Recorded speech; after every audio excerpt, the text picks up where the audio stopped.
السلام علیکم ورحمۃ اللہ وبرکاتہ۔ الحمد للہ کفا وسلام علی عبادہ الذین اصطفى، اما بعد فاعوذ باللہ من الشیطان الرجیم، بسم اللہ الرحمن الرحیم۔ قالوا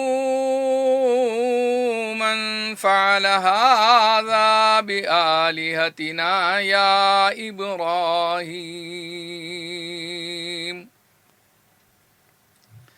قال أفتعبدون من دون الله وقال الله تبارك وتعالى في شان حبيبه إن الله وملائكته يصلون على النبي يا أيها الذين آمنوا صلوا عليه وسلموا تسليما اللهم صل على محمد النبي الأمي وعلى آله وأصحابه البررة الكرام وعلى سائر الأنبياء والمرسلين والملائكة المقربين وعلى آلہ واصحابہ اجمعین۔ معزز سامعین و ناظرین، عزیز دوستو، بزرگوں، نوجوانوں، میری عزت دار ماں اور بہنوں، ماشاء اللہ آپ حضرات جمعہ کے دن اہتمام کے ساتھ تحفظ دین میڈیا سروس کے ذریعے سے لائیو بیانات جو ہے سن رہے ہیں، سماعت فرما رہے ہیں۔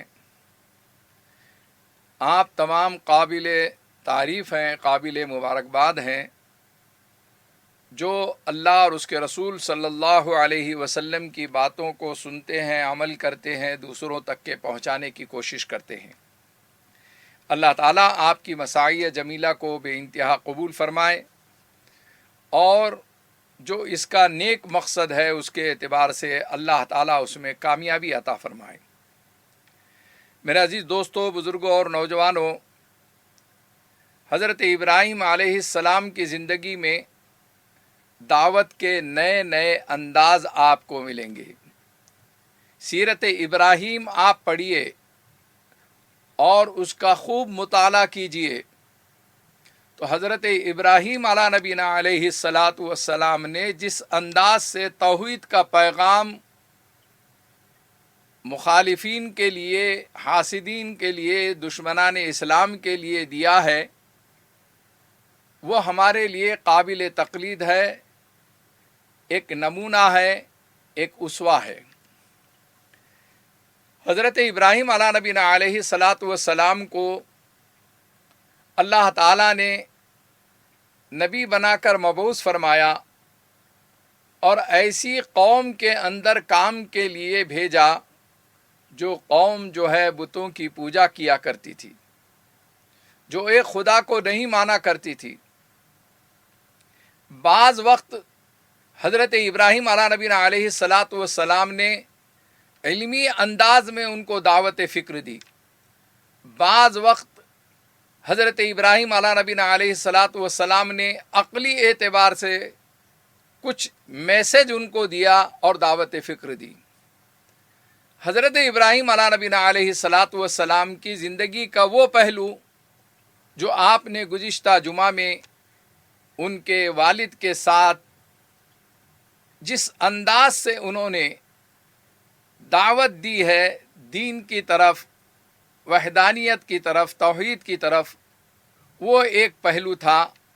اب دوسرا پہلو ہے جو بادشاہ وقت کے سامنے، نمرود کے سامنے ان کو پیش کرنا ہے، اور پوری رعایا، پوری پبلک، پورے کے پورے عوام جو ہے وہ نمرود کے چاہنے والے بادشاہ وقت کے احسان کے نیچے دبے ہوئے ظاہر ہے کہ جس انداز میں نمرود کی بادشاہت کو انہوں نے قبول کیا تھا، آسان نہیں تھا ان کے اندر دین کی دعوت کا کام کرنا، ایک اللہ کی طرف بلانا۔ حضرت ابراہیم علیہ نبینا علیہ الصلاۃ والسلام کو جب اس قوم کے لوگوں نے میلے میں لے جانے کی کوشش کی، وہ ایک مشہور واقعہ ہے جو آپ کئی بار سن چکے ہیں، لیکن ہمیں اس سے ایک سبق حاصل کرنا ہے۔ حضرت ابراہیم علیہ نبینا علیہ الصلاۃ والسلام کو جب پوری قوم جو ہے اصرار کرنے لگی اور مصلحت اگر ہوتی تھی تو حضرت ابراہیم علیہ السلام مصلحت کے اعتبار سے ان کے ساتھ عقل یہ کہتی ہے کہ میلے میں چلے جانا چاہیے تھا، کیونکہ اسی قوم کے اندر آپ کو دین کی دعوت دینا ہے، دین کی باتیں سنانا ہے، پیغام پہنچانا ہے، ایک اللہ کی طرف بلانا ہے۔ تو اگر مصلحت ہوتی تھی تو حضرت ابراہیم علیہ السلام کے لیے یہ موقع تھا مصلحت کا کہ وہ اس قوم کو ایک آگے آنے والی بہترین راہ ہدایت بتانے والے ہیں، وقتی طور پر مصلحت کا شکار ہو کر میلے میں چلے جاتے تھے۔ لیکن آپ دیکھ رہے ہیں، سمجھ رہے ہیں، آپ مطالعہ کیجئے، حضرت ابراہیم علیہ نبینا علیہ الصلاۃ والسلام نے انکار کیا، وہ لوگ اصرار کرتے رہے، آپ انکار کرتے رہے، آپ اللہ کی طرف رجوع ہوتے رہے کہ اس مشکل گھڑی میں، اس مشکل وقت میں اللہ تعالیٰ ان کے ذہنوں سے میرا جو اصرار ہے، میرے اوپر جو اصرار ہے، وہ ذہنوں سے ان کے نکل جائے۔ چنانچہ تھوڑے دیر تک کے جب جیسے لوگ کوشش کرتے ہیں نا، چلیے نا، آپ کو چلنا چاہیے، لیکن جب آدمی نہیں جانے لگا تو اس کو چھوڑ دیتے ہیں۔ چنانچہ ساری قوم کے ذمہ داران آئے اور بہت اصرار کیا، لیکن روایتوں میں لکھا ہے کہ آپ نے بہانہ بنا لیا، آپ نے انکار کر دیا، آپ جانے کے لیے تیار نہیں ہوئے، وہ لوگ مایوس ہو کر چلے گئے۔ اس زمانے کے اندر جو ہے یہ بتوں کی عبادت، بتوں کی پوجا وغیرہ کرا کے جو ہے کوئی بھی کام کا آغاز کیا کرتے تھے۔ وہ لوگ بڑے بت خانے سے نکل کر میلے میں چلے گئے۔ حضرت ابراہیم علیہ السلام اسی موقع کی تلاش میں تھے کہ بعض باتیں سمجھانے سے سمجھ میں نہیں آتی، کچھ کر کر دکھانے سے سمجھ میں آتی ہے۔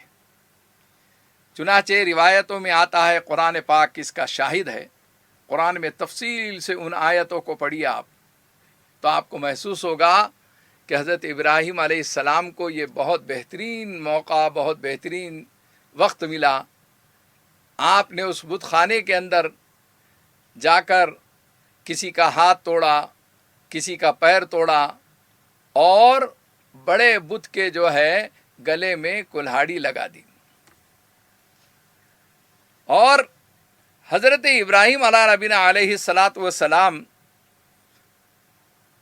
یہ جو کر رہے ہیں، فراغ علیہم ضربم بالیمین، فراغ الی آلہتہم قال الا تاکلون ما لکم لا تنطقون فراغ علیہم ضربم بالیمین۔ کیا انداز ہے قرآن کا! فراغ الی آلہتہم قال الا تاکلون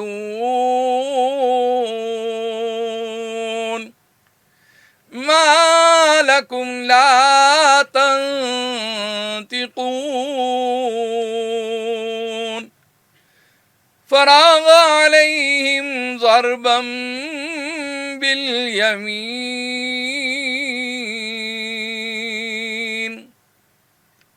جب حضرت ابراہیم علیہ السلام فارغ ہو گئے تو ان کے بتوں کے درمیان میں جا کر ہاتھ پیر توڑ دینے کے بعد ضربم بالیمین، سیدھے ہاتھ سے جو ہے خوب ضربیں لگائی انہوں نے۔ اور جب وہ آئے وہ لوگ تو دیکھتے ہیں کہ بت خانے کے اندر کسی بت کے ہاتھ ٹوٹے ہوئے، کسی کے پیر ٹوٹے ہوئے ہیں، اور بڑے بت کے گلے میں جو ہے کلاڑی ڈالی ہوئی ہے، یہ کون کر سکتا ہے؟ قالوا من فعل هذا بآلهتنا یا ابراہیم، سب کا ذہن حضرت ابراہیم علیہ السلام کی طرف گیا. کوئی نہ کوئی یہ کام نہیں کر سکتا، کوئی نہ کوئی ہے تو وہ ابراہیم ہے. تو حضرت ابراہیم علیہ نبینا علیہ الصلاۃ والسلام کو حاضر کیا گیا، اور بادشاہ وقت نمرود وہاں پر آ گیا، اس کے حکمراں آ گئے، وزراء آ گئے، پوری پبلک ہے، لاکھوں کا مجمع ہے. اللہ تعالیٰ کو بھی بعض وقت ایسا موقع فراہم کرتے ہیں اللہ تعالیٰ کہ جس میں آپ توحید کا پیغام دے سکے. میرے عزیز دوستو، ایسے وقت میں انہوں نے سوال کیا کہ آپ نے ایسا کیا ہے. قال بل فعلوا کبیرہم، وہ جو بڑا ہے اس سے پوچھئے نا. تو وہ لوگ بالکل جو ہے پریشان ہو گئے کہ یہ تو نہیں بول نہیں سکتا ہے، بات نہیں کر سکتا ہے، نہ سن سکتا ہے، تو ابھی اس سے کیا پوچھیں گے؟ ما لکم لا تنطقون، یہ تو بول بھی نہیں سکتا. قال افتعبدون من دون اللہ، کیا آپ ایسوں کی عبادت کرتے جو اللہ کے علاوہ جا نہ بول سکتے ہیں نہ سن سکتے ہیں؟ حضرت ابراہیم علیہ السلام نئے نئے انداز سے، نئے نئے طریقے سے، نئے نئے پیرائے سے، نئے نئے زاویے سے ان کو سمجھانے کی کوشش کر رہے ہیں، انہیں دعوت فکر دے رہے ہیں، ان کے ذہن کو، دل دماغ کو جھنجھوڑ دینے والے جملے کہہ رہے ہیں. اور جب ان کے سمجھ میں نہیں آیا تو پھر فرمایا اف لکم ولم تعبدون من دون اللہ. بہت افسوس کی بات ہے، بہت افسوس کی بات ہے کہ آپ ایسے کی عبادت کرتے ہیں ما لا ینفعکم ولا یضرکم، جو نہ نفع پہنچاتا ہے نہ نقصان پہنچاتا ہے، کچھ بچا بھی نہیں سکتا، ایک دوسرے کی حفاظت بھی نہیں کر سکتا، خود کی حفاظت نہیں کر سکتا. ایسے جملے قرآن پاک آپ پڑھتے جائیے، آپ کو محسوس ہوتا جائے گا کہ تدریجاً کس طریقے سے افہام و تفہیم ہو رہی ہے، دعوت دی جا رہی ہے، ایک پیغام دیا جا رہا ہے، دل و دماغ کو جھنجھوڑنے والے جملے نکل رہے ہیں. میرے عزیز دوستو، معلوم یہ ہوا حضرت ابراہیم علیہ نبینا علیہ الصلاۃ والسلام کے اس واقعے سے، اس میلے کے واقعے سے، بادشاہ وقت کے سامنے، حکمراں ظالم کے سامنے، اگر آپ کو ایسی کنڈیشن میں، ایسی حالت میں اگر کوئی دعوت کا کام کرنا ہے تو کس طریقے سے کرنا چاہیے، وہ حضرت ابراہیم علیہ نبینا علیہ الصلاۃ والسلام کی زندگی میں ایک نمونہ ملتا ہے. وہ تفصیلی بات ہے، آپ سمجھنے کی کوشش کیجیے. توحید کا انداز کفر اور شرک کے ماحول میں کیسا ہو. ایک داعی کو جب وہ علمی باتوں سے نہیں سمجھ رہے ہیں تو کوئی ایسا واقعہ ان کے سامنے پیش ہونا چاہیے، پیش کرنا چاہیے کہ جس سے وہ سمجھ سکے. ہزاروں لاکھوں لوگ ہیں، ان میں کئی لوگوں کو اللہ تعالیٰ نے ہدایت دے دی. میرے عزیز دوستو، جھنجھوڑ کر حضرت ابراہیم علیہ السلام فرما رہے ہیں قال افتعبدون من دون اللہ اف لکم ولم تعبدون من دون اللہ افلا تعقلون، کیا تم اتنی بھی عقل نہیں رکھتے ہو؟ اب یہ سارے جملے سننے کے بعد اور شرمندگی ہونے کے بعد ظاہر ہے کہ دشمن بھی تو خاموش نہیں رہنے والا ہے. بادشاہ وقت کتنا بھی بڑا ظالم ہو، کتنا بھی بڑا جابر ہو، کتنا بھی بڑا شخص ہو، اس کے سامنے توحید کا وہ انداز ہونا جو حضرت ابراہیم علیہ السلام نے اختیار کیا تھا. اور اس کے بعد اس بات کے لیے آپ تیار ہو جانا کہ ظالم حکومت کے سامنے آپ آواز بلند کریں گے، احتجاج کریں گے، دھرنا دیں گے، حق کی آواز کو بلند کریں گے، تو اس کے بعد جو ہے آپ کے لیے مصیبتیں آئیں گی، پریشانیاں آئیں گی، کیسز ہوں گے. اس میں صبر کر کے نکلنا ہے، آپ کو استقامت کے ساتھ رہنا ہے. جیسے حضرت ابراہیم علیہ السلام کو بہت زیادہ دھمکایا گیا، انی لارجمنک واہجرنی ملیا، ابراہیم تمہیں پتھر سے مار کر ہم ہلاک کر دیں گے.